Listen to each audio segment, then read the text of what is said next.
शेतकऱ्यांसाठी आजच्या अतिशय महत्त्वाच्या ठळक बातम्या. शेतकऱ्यांसाठी पीक विमा, कर्जमाफी, नुकसान भरपाई, पीएम किसान योजना आणि नमो शेतकरी योजनेसंदर्भातील अतिशय महत्त्वाची बातमी आलेली आहे. सविस्तर बातम्या आपण या व्हिडिओमध्ये पाहणार आहोत. त्यासाठी या व्हिडिओला शेवटपर्यंत पहा व चॅनलवरती जर नवीन आलेला असाल तर आत्ताच खाली दिलेल्या पांढऱ्या कलरच्या सबस्क्राइब बटनला क्लिक करून या चॅनलला नक्की सबस्क्राइब करा, जेणेकरून तुम्हाला दररोज अशाच महत्त्वपूर्ण ठळक बातम्या या चॅनलवरती पाहायला मिळतील. तर चला पाहूयात आजच्या अतिशय महत्त्वाच्या ठळक बातम्या. पहिलीच मोठी बातमी, शेतकऱ्यांची संपूर्ण कर्जमाफी. राज्यातील 15 लाख शेतकऱ्यांना मिळणार कर्जमाफीचा लाभ. जर पाहायला गेलं तर शेतकऱ्यांसाठी अतिशय महत्त्वाची बातमी पाहायला मिळत आहे. सध्या जर पाहायला गेलं तर राज्यातील 15 लाख शेतकऱ्यांच्या खात्यावरती बँकेचे कर्ज आहे. त्यामुळे आता या 15 लाख शेतकऱ्यांची कर्जमाफी होण्याची शक्यता आहे. एकंदरीत जर पाहायला गेलं तर महायुतीने आणि महाविकास आघाडीने शेतकऱ्यांची कर्जमाफी करण्याचे आश्वासन दिले आहे. त्यामुळे आता नक्कीच राज्यातील शेतकऱ्यांची कर्जमाफी होऊ शकते. राज्यातील सोयाबीनला हवा तसा भाव मिळेल, पाशा पटेल यांचे आश्वासन. जर पाहायला गेलं तर राज्यामध्ये झालेल्या अतिवृष्टीमुळे शेतकऱ्यांचे मोठे नुकसान झाले असून कांदा, कापूस, सोयाबीन पिकाला मोठा फटका बसला आहे. या दरम्यान सोयाबीनला हमी भावापेक्षा कमी भाव मिळत असल्यामुळे शेतकरी नाराज झाले असून संताप व्यक्त करत आहेत. यावरून भाजपाचे नेते आणि कृषी मूल्य आयोगाचे अध्यक्ष पाशा पटेल यांनी सोयाबीनच्या भावाबद्दल शेतकऱ्यांना आश्वासन दिले आहे. केंद्रीय मंत्री अमित शहा यांची भेट घेतली असून सोयाबीनला हवा तसा भाव मिळेल असे पाशा पटेल यांनी म्हटले आहे. मोठी बातमी, 1,82,534 शेतकऱ्यांकरिता 111 कोटी 41 लाख रुपयांचा निधी मंजूर. एकंदरीत जर पाहायला गेलं तर अग्रिम पीक विमा संदर्भातील अतिशय महत्त्वाची बातमी पाहायला मिळत आहे. सोलापूर जिल्ह्यातील 1,82,534 शेतकऱ्यांकरिता 111 कोटी 41 लाख रुपयांचा अग्रिम पीक विमा हा मंजूर झालेला आहे. त्यानुसार हा निधी आता लवकरच शेतकऱ्यांच्या खात्यावरती जमा करण्यात येणार आहे. व शेतकरी मित्रांनो, पीक विम्यासाठी पात्र असलेल्या पुढील जिल्ह्यांची देखील यादी आपण या व्हिडिओमध्ये पाहणार आहोत. त्यासाठी या व्हिडिओला शेवटपर्यंत पहा व तुमचा जिल्हा कोणता आहे कमेंट करून नक्की कळवा. महिला, शेतकरी, तरुण आणि गरिबांवर जाहीरनाम्यामध्ये फोकस. सध्या जर पाहायला गेलं तर अखेर महाराष्ट्र विधानसभा निवडणुकीसाठी सत्ताधारी भारतीय जनता पक्ष आणि विरोधी पक्षांच्या महाविकास आघाडीने आपल्या आश्वासनांचे जाहीरनामे जाहीर केले आहेत. भाजपाच्या जाहीरनाम्याला संकल्पपत्र असे नाव देण्यात आले आहे, तर महाविकास आघाडीने आपल्या आश्वासनांच्या पोतडीला महाराष्ट्रनामा असे नाव दिले आहे. दोघांनीही महिला, शेतकरी, तरुण, विद्यार्थी आणि गरिबांना डोळ्यापुढे ठेवून आश्वासनांची खैरात केली असल्याचे पाहायला मिळत आहे. खरीपातील 45,000 शेतकरी अग्रिमच्या प्रतीक्षेमध्ये. मानवत तालुका विमा कंपनीकडून दिरंगाई, शेतकऱ्यांमध्ये असंतोष. जर पाहायला गेलं तर आता मानवत तालुक्यातील शेतकऱ्यांसाठी अतिशय महत्त्वाची बातमी पाहायला मिळत आहे. तुमचा देखील तालुका किंवा जिल्हा कोणता आहे कमेंट करून नक्की कळवा. जर पाहायला गेलं तर मानवत तालुक्यामध्ये खरीप हंगामामध्ये शेतकऱ्यांनी प्रधानमंत्री पीक विमा योजनेअंतर्गत संरक्षित केलेल्या पीक क्षेत्राचा अग्रिम मिळणार आहे. याबाबत जिल्हाधिकारी यांनी निर्देश देऊन ही अग्रिम रक्कम वाटप करण्यात आलेली नाही. विमा कंपनीकडून अग्रिम वाटप करण्यामध्ये दिरंगाई केली जात असल्यामुळे सध्या शेतकऱ्यांमधून नाराजी व्यक्त केली जात आहे. मात्र आलेल्या माहितीनुसार आता लवकरच शेतकऱ्यांच्या खात्यावरती 25% अग्रिम रक्कम जमा होऊ शकते. त्यामुळे आता मानवत तालुक्यातील शेतकऱ्यांना आर्थिक दिलासा मिळणार आहे. पाचोऱ्यामध्ये कापूस खरेदी सुरू. प्रति क्विंटलला 7,520 रुपयांचा दर. CCI कृषी उत्पन्न बाजार समितीतर्फे सुरुवात. जर पाहायला गेलं तर CCI आणि कृषी उत्पन्न बाजार समितीमार्फत पाचोरा शहरातील जिनिंग फॅक्टरीमध्ये हमीभावाने कापूस खरेदीस सुरुवात झाली आहे. सुरुवातीस 7,520 रुपये प्रति क्विंटलने कापूस मोजणी करण्यात आली आहे. पीक विम्यासंदर्भातील मोठी बातमी, सातारा जिल्ह्यातील 40,406 शेतकऱ्यांकरिता 6 कोटी 74 लाख रुपयांचा पीक विमा मंजूर.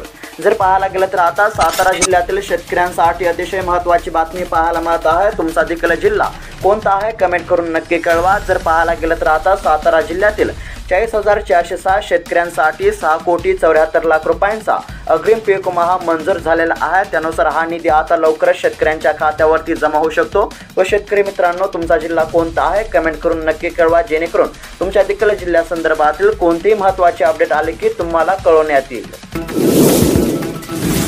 उन्हाळ कांदा अंतिम टप्प्यात. नवीन खरीप कांद्याची आवक कमी असल्यामुळे दरात उसळी.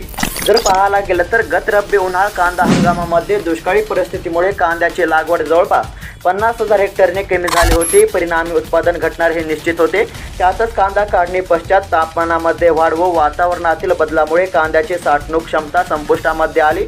अशा प्रतिकूल परिस्थितीमध्ये कांदा उत्पादकांनी दिवाळीपर्यंत कांदा टिकवला। आता जर पाहायला गेलं तर प्रमुख कांदा बाजारामध्ये आवक कमालीची घटली आहे। मागणीच्या तुलनेमध्ये ती कमी असल्यामुळे कांद्याला सरासरी 5,500 रुपयांवर दर मिळत आहे, तर किमान 1,200 ते कमाल 7,171 रुपयांचा दर मिळत असल्याचे सध्या पाहायला मिळत आहे। राज्यामध्ये महायुतीला सत्ता मिळणारच, मुख्यमंत्री एकनाथ शिंदे यांचा दावा। पोलचे सर्वेक्षण युतीच्या बाजूने। जर पाहायला गेलं तर राज्यामध्ये आगामी काळामध्ये महायुतीला पुन्हा सत्ता मिळणार असून महायुतीचे जवळपास 170 जागांवर विजय होईल असा दावा मुख्यमंत्री एकनाथ शिंदे यांनी केला आहे। सध्या जर पाहायला गेलं तर पोलचे सर्वेक्षण देखील महायुतीच्या बाजूने आले असल्याचे पाहायला मिळत आहे। शेतमालाच्या भावाची हमी देणारी भावांतर योजना शेतकऱ्यांना भावली। अन्य शेतमालासाठी लवकरच होणार लागू, फरकाची रक्कम थेट बँक खात्यात। जर पाहायला गेलं तर शेतकऱ्यांसाठी महत्त्वाची बातमी आहे। शेतकरी वर्गाला महायुतीने घोषित केलेल्या भावांतर योजनेच्या माध्यमातून मोठा दिलासा मिळणार आहे। जर पाहायला गेलं तर या योजनेअंतर्गत बाजारातील दर आणि हमीभाव यामधील फरकाची रक्कम सरकारकडून थेट शेतकऱ्यांच्या बँक खात्यावरती आता जमा होणार असल्यामुळे सध्या शेतकरी वर्गामध्ये समाधानाची भावना दिसून येत आहे। शेतकऱ्यांसाठी मोठी बातमी, 98,372 शेतकऱ्यांसाठी 22,04,00,000 रुपयांचा अग्रिम पीक विमा मंजूर। जर पाहायला गेलं तर आता सांगली जिल्ह्यातील शेतकऱ्यांसाठी महत्त्वाची बातमी आहे। तुमचा देखील जिल्हा कोणता आहे कमेंट करून नक्की कळवा। एकंदरीत जर पाहायला गेलं तर सांगली जिल्ह्यातील 98,372 शेतकऱ्यांसाठी 22,04,00,000 रुपयांचा अग्रिम पीक विमा हा मंजूर करण्यात आलेला आहे। त्यानुसार हा निधी आता लवकरच शेतकऱ्यांच्या खात्यावरती जमा होऊ शकतो। व शेतकरी मित्रांनो, पीक विम्यासाठी पात्र असलेल्या पुढील जिल्ह्यांची देखील यादी आपण पाहणार आहोत। त्यासाठी या चॅनलला नक्की सबस्क्राईब करा, जेणेकरून तुम्हाला कोणतीही महत्त्वाची अपडेट आले की या चॅनलवरती पाहायला मिळेल। राहता बाजार समितीमध्ये सोयाबीन हमी भावाने खरेदी होणार। प्रति क्विंटलला 4,892 रुपयांचा भाव। ऑनलाईन नोंदणी करणे आवश्यक। जर पाहायला गेलं तर शेतकऱ्यांची सोयाबीन हमी भावाने खरेदी करण्यास शासनाची आधारभूत किंमत खरेदी योजनेअंतर्गत राज्य पणन महासंघ मुंबई यांच्या वतीने खरेदी सुरू करण्यास राहता कृषी उत्पन्न बाजार समितीस परवानगी मिळाली आहे। यामध्ये प्रति क्विंटलला 4,892 रुपयांचा भाव असून ऑनलाईन नोंदणी करणे आवश्यक आहे। काहींना नुकसान भरपाईचे वाटप तर अनेकांना अजूनही प्रतीक्षात सध्याची स्थिती। जर पाहायला गेलं तर मागील काही दिवसांमध्ये अतिवृष्टीमुळे शेती पिकांची मोठी नुकसान झाले होते। याकरिता नुकसान भरपाई देण्यासाठी राज्य सरकारने निधी मंजूर केला होता। हा निधी अनेक शेतकऱ्यांच्या खात्यावरती जमा देखील झाला आहे। मात्र दसरा दिवाळीत निधीचे पूर्णतः वाटप होऊ शकले नाही, म्हणून निवडणुकीच्या तोंडावर तरी वाटप होणार का असा सवाल आता शेतकऱ्यांमधून उपस्थित केला जात असल्याचे पाहायला मिळत आहे। राज्यामध्ये विजांसह पावसाचा इशारा कायम, हवामान खात्याचा अंदाज। एकंदरीत जर हवामान अंदाज पाहायला गेला तर कोकणमध्ये, महाराष्ट्र, विदर्भामध्ये तुरळक ठिकाणी वादळी वारे, विजांसह पावसाच्या सरींची शक्यता असल्यामुळे सतर्कतेचा इशारा आहे। त्याचबरोबर येलो अलर्ट देखील जारी करण्यात आला आहे। मोठी बातमी, 7,70,574 शेतकऱ्यांकरिता 241,21,00,000 रुपयांचा निधी मंजूर। शेतकऱ्यांना दिलासा। जर पाहायला गेलं तर आता बीड जिल्ह्यातील शेतकऱ्यांसाठी अतिशय महत्त्वाची बातमी पाहायला मिळत आहे। बीड देखील जिल्हा आता पीक विम्यासाठी पात्र असून बीड जिल्ह्यातील 7,70,574 शेतकऱ्यांकरिता 241,21,00,000 रुपयांचा अग्रिम पीक विमा हा मंजूर करण्यात आलेला आहे। त्यानुसार हा पीक विमा आता लवकरच शेतकऱ्यांच्या खात्यावरती जमा देखील होऊ शकतो। व शेतकरी मित्रांनो, तुमचा जिल्हा कोणता आहे कमेंट करून नक्की कळवा, जेणेकरून कोणतीही महत्त्वाची अपडेट आली की तुम्हाला कळवण्यात येईल। स्थिर सरकार देण्यासाठी महायुती समर्थ, नरेंद्र मोदी।